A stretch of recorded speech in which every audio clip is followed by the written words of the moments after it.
Hello guys! Today's mini video, ipapakita ko sa inyo ang view mula Cairns to Monaco City. Mag-drive kami all the way papunta doon.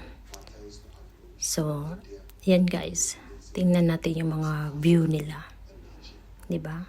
Hindi pa masyado, pero ayan.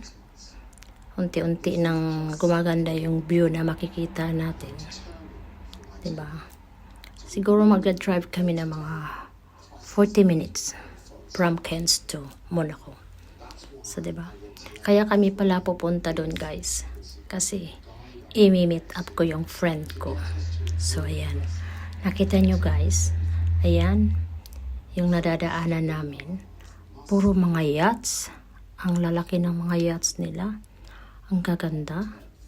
Siguro mga taong nakatira dito ay puro mayayaman kasi puro yachts ang nakikita mo. So parang, alam mo ba yun? Wala kaming nadaanan na para mga market. Kaloka. Alam, diba? So ayan. Kagaya sa inyo, gusto ko ring makarating ng mga iba't ibang mga bansa para mag-explore at makakita ng mga magagandang view. So, yan guys. Diba? Nakita nyo mga building nila guys. Ang lalaki. Yan. Pasok kami dyan. Yun, parang paikot-ikot yung daanan nila. Nakita nyo guys ang building. Ayan. Kita nyo yung mga nila. Ayan. Diba? Ang lalaki. Lalaki ng mga building nila talaga. Ang ganda. Maamis kayo sa lugar nila. So, yan.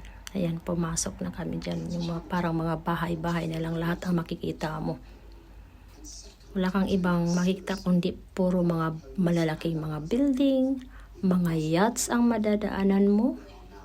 So, yan. Ayan. Ayan naman. Yachts na naman yung madadaanan natin.